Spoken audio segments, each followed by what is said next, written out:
Hello and welcome to Daily English Flow. We're really happy you're here. I'm Amelia. And I'm James. On this channel, we practice real, everyday English with simple and natural conversations. If you enjoy learning this way, don't forget to subscribe and like the video. All right, let's get started. So, Amelia, today I thought we could talk about our day in the past, like yesterday or last weekend. I love that idea because people often know the words, but they feel nervous using the past tense. Exactly. And there's no need to panic. We'll keep it slow, clear, and very natural. Let's start easy then. James, how was your day yesterday, in general? Yesterday was pretty calm, actually. I was busy in the morning, but the rest of the day was relaxed. Nice, you used was 2 times already, without even thinking about it. That's a good sign. True, and was is perfect for feelings in situations like I was tired or I was happy. Exactly. For example, yesterday I was tired in the morning, but I was more active in the afternoon. Let me ask you something more specific. Where were you yesterday evening, around 8 o'clock? Yesterday evening I was at home. I was on my couch and my laptop was on my knees. That sounds very familiar. Yesterday evening, I was outside for a short walk, and the air was cold. I like how you said were for you and was for the air. That's very natural English. Thanks. Okay, now let's move to actions, because that's what people really want to talk about. Yes, actions are fun. We usually start with regular past verbs where we add ed. Like worked, watched, played, or cleaned. They are everywhere in daily conversations. James, tell me one thing you did yesterday morning using a regular verb. Yesterday morning, I worked on my computer and I answered a few emails before lunch. Very clear. Yesterday morning, I cleaned my desk because it was a mess and it stressed me out. Haha, a clean desk really changes your mood. After that, what did you do next? After that, I watched a short video while I ate breakfast and I finally woke up properly. Nice mix of verbs there. Watched is regular, but ate is irregular, and it still sounds easy. That's the thing. Irregular verbs look scary on paper, but we use the same ones again and again. Exactly.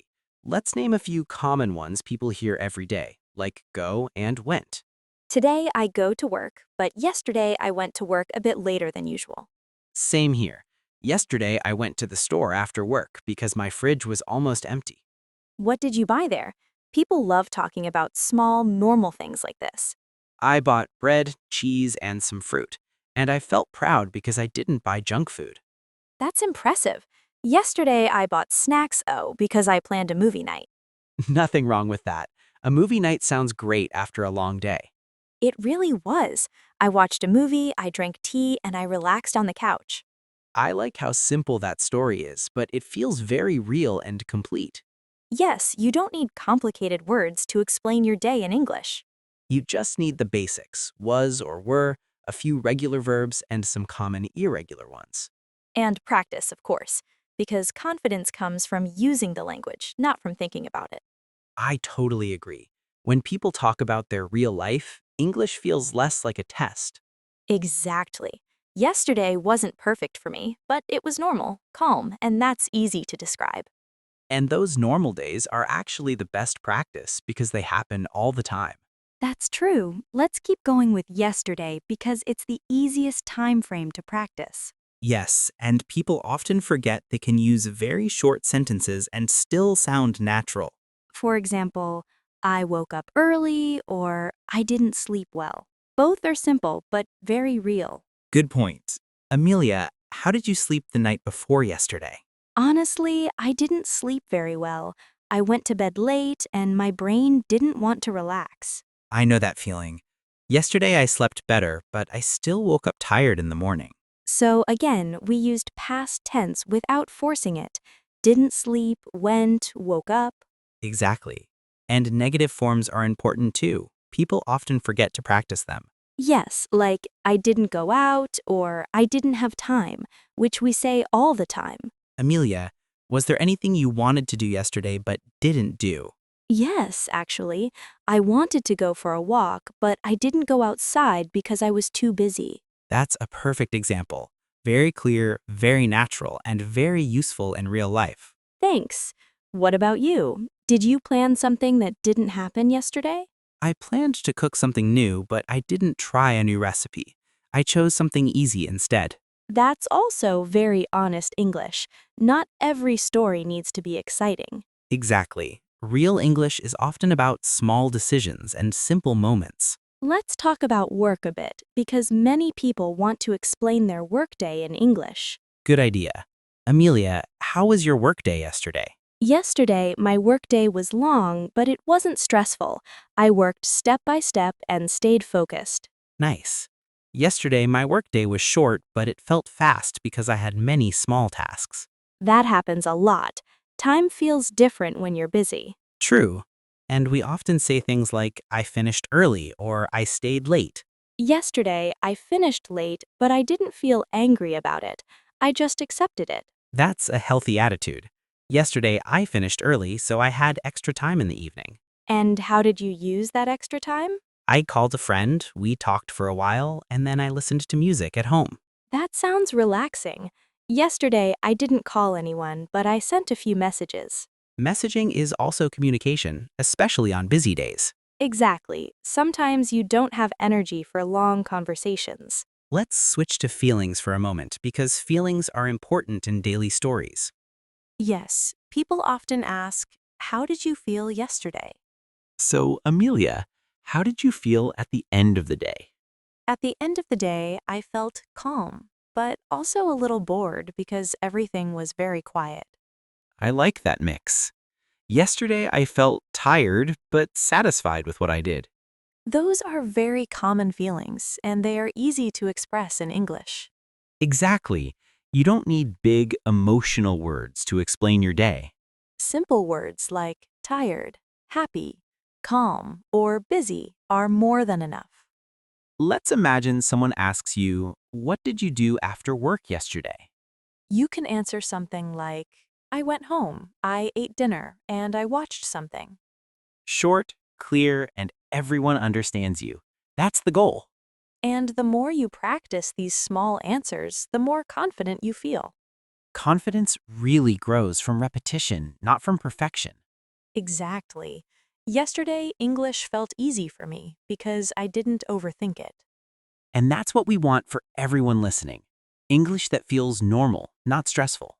I think that feeling of normal English is very important, especially when people talk about their past. Yes, because when you relax, your sentences become more natural and your mind works faster. Let's talk about yesterday step by step, like a timeline, because that helps many learners. Good idea. We can start with the morning and slowly move through the day. So, James, what time did you wake up yesterday, and how did you feel at that moment? Yesterday, I woke up around 7 and I felt sleepy, but also motivated to start the day. That's a nice balance. Yesterday, I woke up later and I stayed in bed for a few minutes. Staying in bed is dangerous because suddenly 10 minutes become 30 minutes. Exactly, and then you rush. Yesterday, I rushed a bit, but I still had breakfast. What did you eat for breakfast yesterday? People love this question. Yesterday, I ate eggs and bread, and I drank coffee while I checked my phone. Very realistic. Yesterday, I ate something small because I wasn't very hungry. And that's okay too. Not every day is the same. After breakfast, many people go to work or start studying, so let's talk about that part. Yes, yesterday I started working late because I needed a slow morning. Yesterday, I started early and I felt productive in the first hours. That's interesting how different mornings change the whole day. True. Yesterday, my focus was good in the morning, but worse in the afternoon.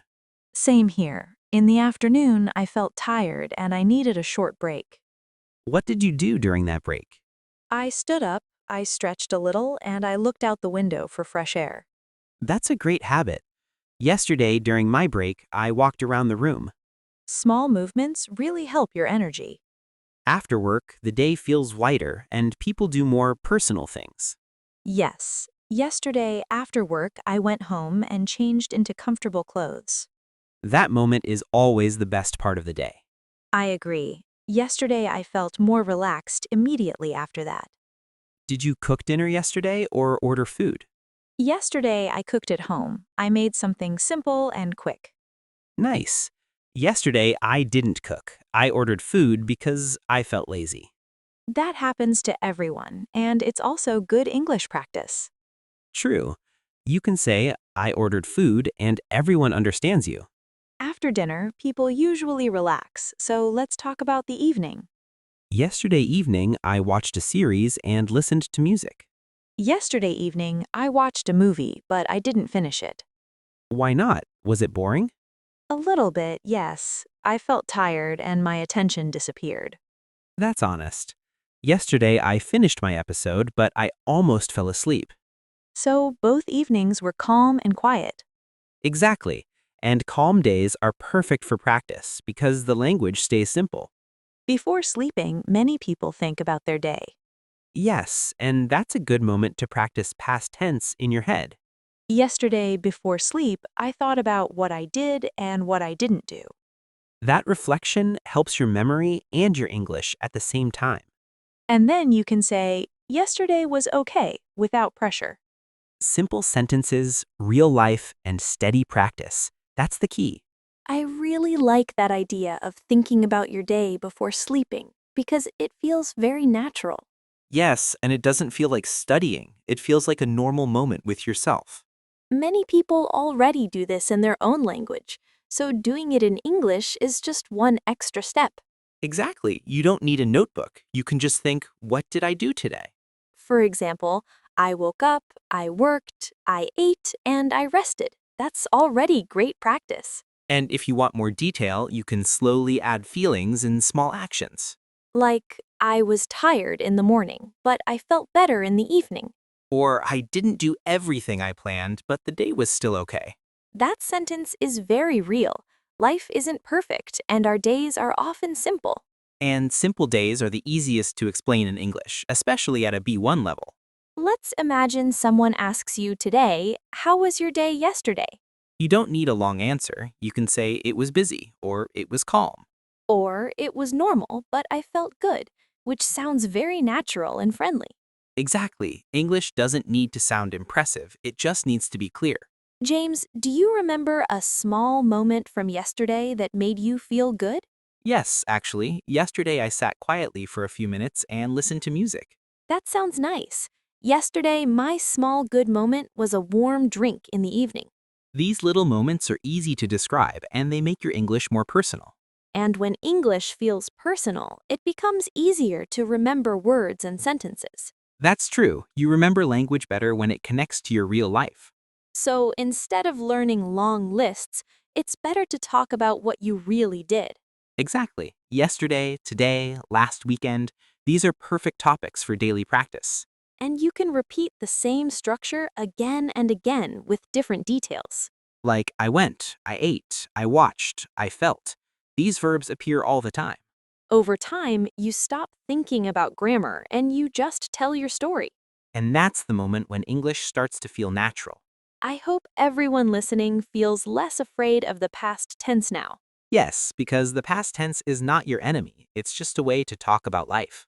Even simple sentences are enough to communicate clearly and confidently. And confidence grows every time you use English, even for 1 minute a day. Before we finish, let's give listeners one small challenge. Tonight, think about your day and say 5 past tense sentences in English. They don't need to be perfect, just honest and simple. You can even say them quietly to yourself before sleep. Thank you so much for spending this time with us today. We really appreciate you listening and practicing with us. If you enjoyed this conversation, come back and practice again with Daily English Flow. See you next time. Take care and keep your English flowing.